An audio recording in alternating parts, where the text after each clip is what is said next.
जी बिल्कुल, हैदराबाद में बि चंड रात ते जिते औरतूं हार श्रंगार जे लाइ मुख़्तलिफ़ जेके ब्यूटी पार्लर्स आहिनि उते पहुतल आहिनि ऐं उते जेको आहे मुख़्तलिफ़ ट्रीटमेंट कराए, हेयर कटिंग थिए पई ऐं उन्हनि जी जेको आहे मैनिक्योर पेडिक्योर सां गॾु फेशियल ऐं मुख़्तलिफ़ क़िस्म जा जेके ट्रीटमेंट्स आहिनि उन सां गॾो गॾु मेहंदी लॻाई पई वञे। उन सां गॾो गॾु जेके मर्द आहिनि ऐं ख़ासि तौर ते नौजवाननि जी ॻाल्हि कयूं त उहे बि ईद जी तयारियुनि में मशगूल आहिनि। मुख़्तलिफ़ हैदराबाद शहर जा जेके सलून आहिनि उन्हनि ते तमामु घणी रश मतल आहे, जंहिं ते जेको आहे नौजवाननि पारां फेशियल करायो पियो वञे, हेयर कटिंग कराई पई वञे ऐं गॾो गॾु जेको आहे फेस वॉश ऐं उन खां अलावा जेके मुख़्तलिफ़ क़िस्म जी जेके ट्रीटमेंट्स आहिनि उहे थियनि थियूं।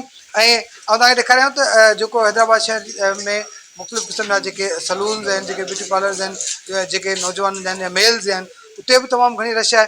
हींअर हिन वक़्तु असां मौजूदु आहियूं हैदराबाद शहर में जेको लुक्स हेयर सलून ते, जिते बि काफ़ी तइदाद में हिते नौजवान आहिनि जेके पंहिंजी कटिंग बि कराए रहिया आहिनि ऐं उन सां गॾु मुख़्तलिफ़ क़िस्म जी ट्रीटमेंट्स बि थी रहिया आहिनि ऐं उहो पाण खे ख़ूबसूरत ॾेखारण जे लाइ ज़ाहिर आहे ईद आहे, ईद ते हर को चाहींदो आहे त उहो ख़ूबसूरत नज़र अचे ऐं हुते तयारियूं करे रहिया। पुछी था वठूं त कहिड़े क़िस्म जी जेका ट्रीटमेंट थिए थी, कहिड़े क़िस्म जा जेके मुख़्तलिफ़ माण्हू जेको आहिनि कटिंग कराइनि था ऐं हींअर फैशन में इन छा आहे। कटिंग करवाए सही हुआ है।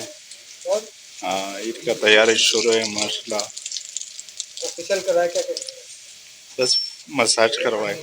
जहिड़ी रीति ही औरतूं पंहिंजी ईद जी तयारी कनि थियूं, अहिड़े तरीक़े सां ख़ासि तौर ते नौजवान जेको आहे मुख़्तलिफ़ पार्लर्स ते वञनि था ऐं उते उहे मुख़्तलिफ़ क़िस्म जी ट्रीटमेंट्स कराइनि था। हेयर कटिंग थिए थी, फेशियल आहे, फेस वॉश आहे, उन खां अलावा जेको आहे मसाज थिए थो।